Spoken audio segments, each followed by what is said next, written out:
di streamline, dan ini lebih bagus untuk pengontrolannya, jadi tidak menyebar kemana-mana. Kemudian tadi mengenai upaya-upaya yang sudah dilakukan, saya kira koordinasi pusat penanggulangan krisis dengan BNPB selalu kontak, dan mengenai level bencana itu masih sulit, masih sampai sekarang pun belum bisa mana yang disebut bencana nasional, bencana daerah. Memang gampang untuk menyampaikannya di dalam undang-undang, tapi nyatanya kami mencoba mencari referensi kemanapun, apa sih kriterianya bencana nasional sama bencana provinsi itu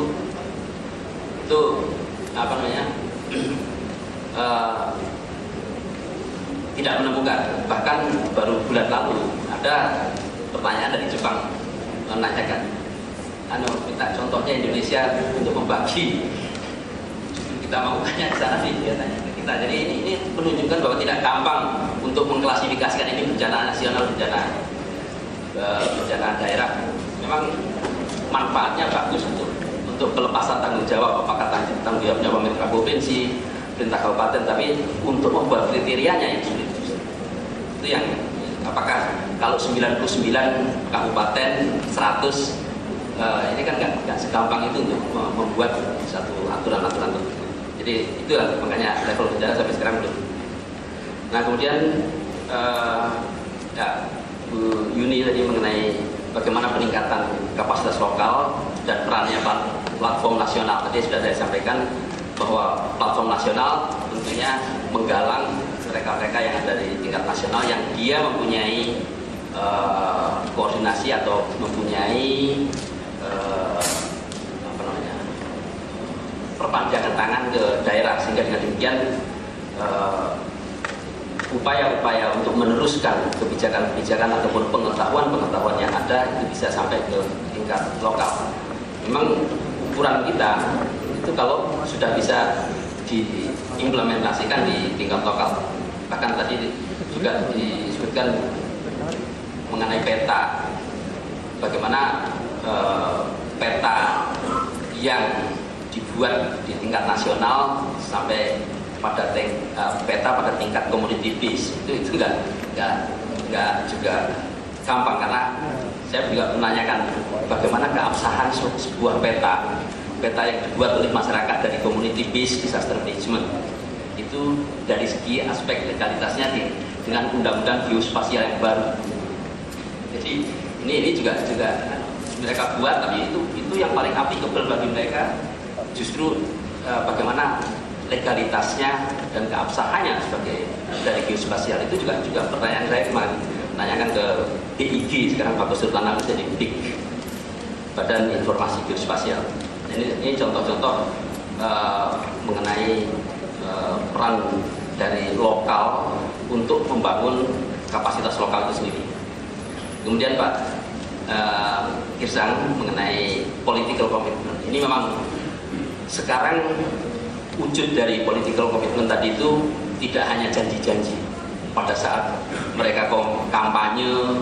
Ini biasanya itu yang digunakan karena isu bencana itu isu yang paling seksi, yang bisa dijadikan jualan oleh mereka. Tapi pada kenyataannya itulah yang akan kita uji, apakah dia tuangkan dalam bentuk regulasi, paling enggak membuat perda penanggulangan bencana di daerah. Jadi supaya ada komitmen yang pasti. Terus kemudian tadi Pak Yoga sudah nyinggung bentuk kelembagaan pendanaan. Terus kemudian masuknya penanggulangan bencana pada RPJMD mereka. Coba saya ingin lihat, Bapak lihat saja RPJMD yang ada di daerah, seberapa jauh dia memasukkan penanggulangan bencana ada di dalam RPJMD. Itu wujud komitmen, karena dari RPJMD baru di breakdown menjadi anggaran RKP daerah, RKPD. Nah, ini yang saya kira bentuk komitmen itu seperti itu. Jadi bukan janji-janji yang diucapkan pada saat kampanye. Kemudian, nah sekarang ada kecenderungan lagi mengenai political, ini soal politik lokal. Jadi ini politik lokal ini kadang-kadang juga menyulitkan kita dalam implementasi penanggulangan bencana. Jadi contoh misalnya ketidakharmonisan antara bupati dengan gubernur itu juga menjadi kendala tersendiri. Terus terang, bupati mau pergi ke luar negeri aja nggak pamitan gubernur segala macam. Ini juga satu indikasi bahwa program-program yang kita berikan. Jadi misalnya seperti Wasior, Wasior itu uang itu mau dikasihkan ke provinsi atau ke kabupaten itu rebutan. Jadi ini contoh-contoh politik yang nggak harus. Jadi ini hal-hal yang sama-sama merasa dipilih dan merasa kompeten untuk bisa melaksanakan. Kalau saya kasih ke kabupaten, provinsinya saya nggak mau lihat apa yang terjadi, nggak mau. Jadi hal seperti ini terjadi. Jadi itu adalah konsekuensi kita dari desentralisasi tadi.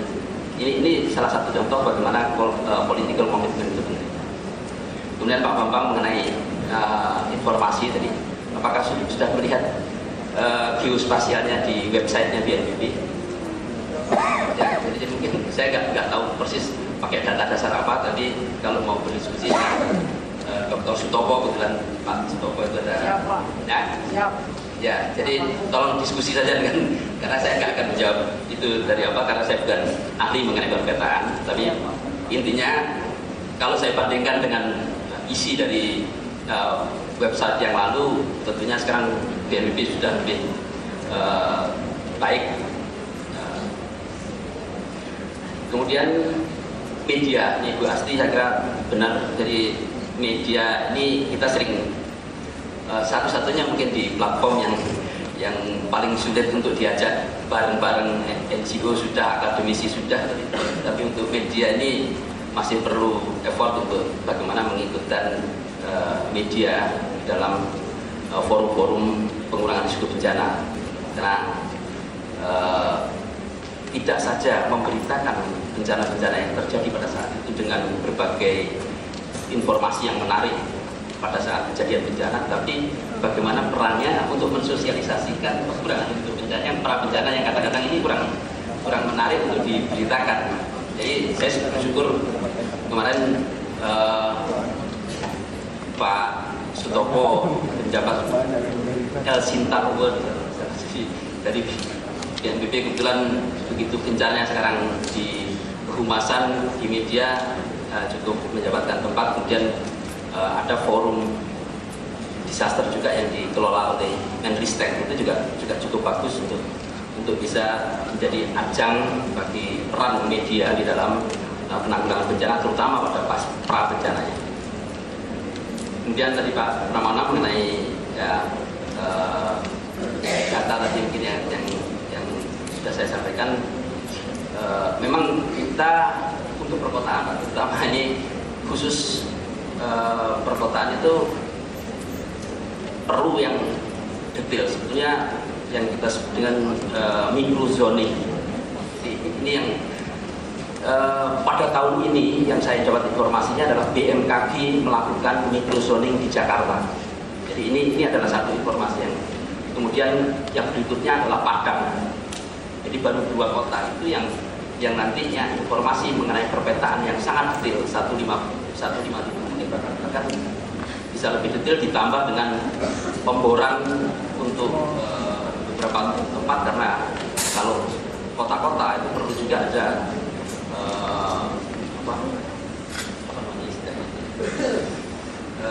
data mengenai mekanika tanahnya untuk melihat percepatan rambatan gempa. Mungkin Pak Adi lebih tahu mengenai itu. Saya kira ini menjadi concern kita. Jadi, makanya saya sebutkan tadi mengenai pemetaan di perkotaan menjadi penting. Dan kebetulan yang punya anggaran besar untuk perpetaan itu kali ini untuk microzoning itu di BMKG. Ya, kemudian Pak Nainggolan tadi memang kadang-kadang istilah terlambat ini yang memang pemerintah selalu terlambat. Itu kalau melihatnya pemerintah itu dari Jakarta, kalau itu di Jayapura pasti terlambat, karena bedanya aja sudah 6 jam gitu. Jadi makanya perkuatan di tingkat lokal itu sangat penting. Jadi kami nggak ingin semuanya dikuasai BNPB. Kalau BNPB, ini repotnya kalau BNPB belum datang, rasanya pemerintah belum nyentuh. Padahal sudah ada BPBD di sana. Nah ini BPBD-nya pun orang baru, jadi masih belum familiar dengan kebencanaan. Oleh karena itu ini yang apa namanya, yang terus terang concern kami bagaimana memperkuat mereka setiap ada bencana ready dalam waktu kurang dari 24 jam sudah sampai di tempat. Ini yang tantangan kita, makanya saya tadi mengatakan gap. BPBD-nya baru, orangnya masih berasal dari mana-mana yang belum familiar dengan apa namanya, disaster management, kecuali kalau mereka berasal dari dinas sosial itu masih agak mendingan. Tapi kalau yang masih dari dinas pariwisata, dinas swasta ini masih harus di-train. Oleh karena itu ya, saya katakan kesenjangan tadi. Ya kami berharap kalau yang dulu misalnya bencana itu ada dana abadi yang Kemsos, karena dia punya dompet lain ya, dari dompet apa namanya, iya segala macam. Di BNPB murni dari APBN yang disebut dengan dana siap pakai seperti yang diatur dalam Undang-Undang 24. Nah kemudian Pak Abdi tadi mengenai ini apa namanya, bagaimana persuasifnya bisa mengajak mereka-mereka yang berada pada lingkungan yang rawan bencana. Jadi sekarang kasusnya yang paling menonjol itu ada di Merapi, 260 kakak di Merapi itu yang harus keluar dari daerah merah. Itu ternyata hanya 300 yang mau direlokasi, yang lainnya masih tetap. Ini adalah kenyataan. Mereka ya udahlah Pak, yang penting nanti kalau ada bencana saya bisa lari dari ini ya, dan bagaimana membuat living harmony gitu. Jangan kan gitu. Kali Ciliwung itu kalau dihitung semuanya adalah 350.000 penduduk yang berada di bantaran Ciliwung. Tapi ya mungkin itu tadi living harmony with risk itu sudah mereka terapkan, sehingga dengan lebih baik tinggal di situ. Toh hanya 365 hari, yang banjir hanya 5 hari, 360 harinya masih tidak banjir. Jadi itu yang menjadi perhitungan-perhitungan. Jadi ini yang saya kira bagaimana pendekatan sosial untuk meyakinkan mereka mau aware terhadap disaster. Baik, mungkin saya kira itu menjawab seluruh pertanyaan, dan ya saya yakinkan. Terima kasih Pak Ugam, sangat lengkap, komprehensif, dan artinya banyak memang PR dan harapan BNPB. Ibu bapak teman-teman sekalian, sekarang 12.40 di jam saya. Mohon maaf sekali atas molornya ini, karena saya agak ingin ngerem, cuman isunya sangat mendasar dan teman-teman panitia nggak berani menyetop. Atau kita ingin digoreng. Mungkin nanti aja Mas, mohon maaf. Jadi dengan sangat menyesal kita harus mengakhiri acara kita. Barusan ada angkat-angkat, nanti kita bisa ngobrol atau kita kembangkan isunya ya. Di sesi berikutnya ini akan ada lebih menarik lagi, karena udah masuk ke yang lebih konkret, kerangka kerja dan pembelajaran dari kota siaga bencana. Ini udah konkret. Bahkan di berikutnya ini teman-teman yang expert di bidang konseling dan ini ya, upaya mitigasi dan kesiapsiagaan bencana pada komunitas di wilayah perkotaan. Jadi masih ada 2 sesi yang tidak kalah menariknya. Dari kami terima kasih kepada Profesor Tanaka atas sharingnya, Pak juga, Pak Yoga tadi sudah jalan, dan juga terima kasih atas kesabaran Ibu, Bapak, dan teman-teman mendengarkan. Mohon maaf kalau ada hal yang kurang berkenan. Dengan demikian kami tutup, dan wassalamualaikum warahmatullahi wabarakatuh. Thank you, Mr. Moderator. Before we close the Center for Japanese Study in the University of Indonesia. Before we begin, we would like to advise all participants to kindly turn off your cell phone or keep it in silent mode. Thank you.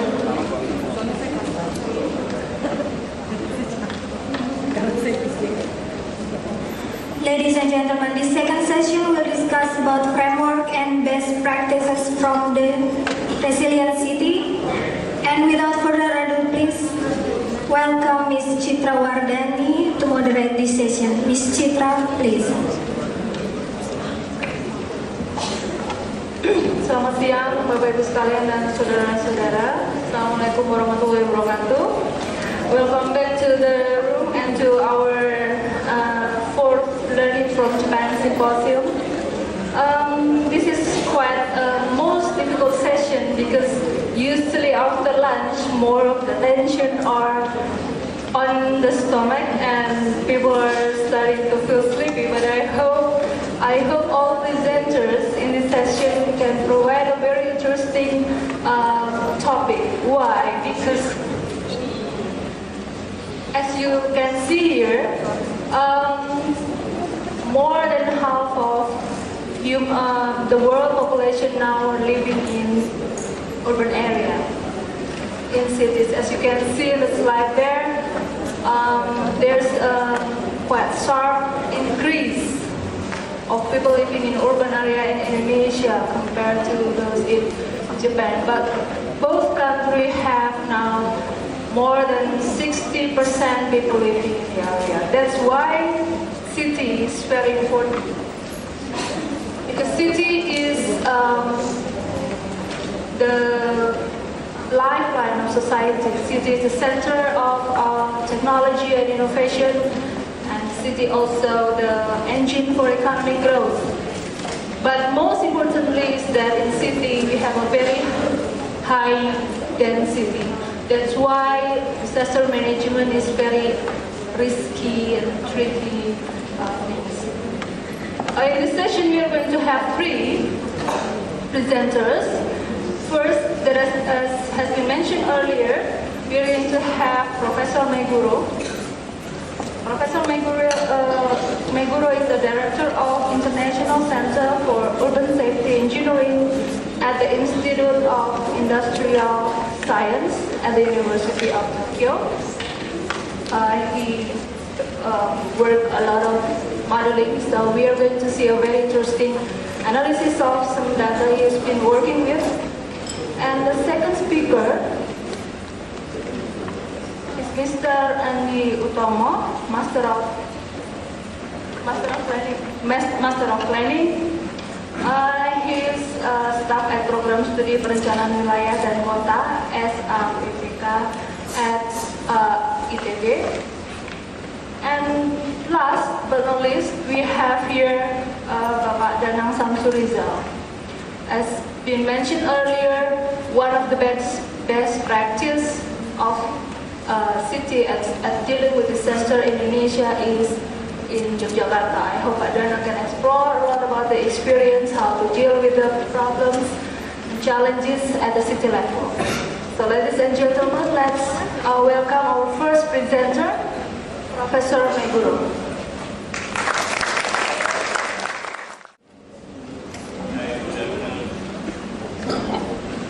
Ladies and gentlemen, my name is Kimiro Meguro. I'm from the University of Tokyo. Today, I'd like to talk to you about total disaster management, considering local availability, applicability, acceptability. I prepared too many slides. That's why some of them will be skipped or just little introduction. I prepared four, but because of the time limitation. The last one, integrated disaster information system, that is related to disaster manual. Next to the renovation disaster manual, that is also very important, but I'm sorry, today I will skip this part. The first, I'd like to point out the very important several key issues. The first, disaster reduction. For disaster reduction, technological approach is very, very important. But in many cases, problems cannot be solved by only technical approach. For the solution, it is necessary to integrate technological and social approaches, both of which should be local, available, applicable, acceptable. today's main topic, lengthening and retrofitting weaker structures and dynamic disaster mitigation systems, these are the typical examples. These problems should be solved by combining these two. Before I will introduce first and second one, to save time, I will just briefly introduce the third one, that is new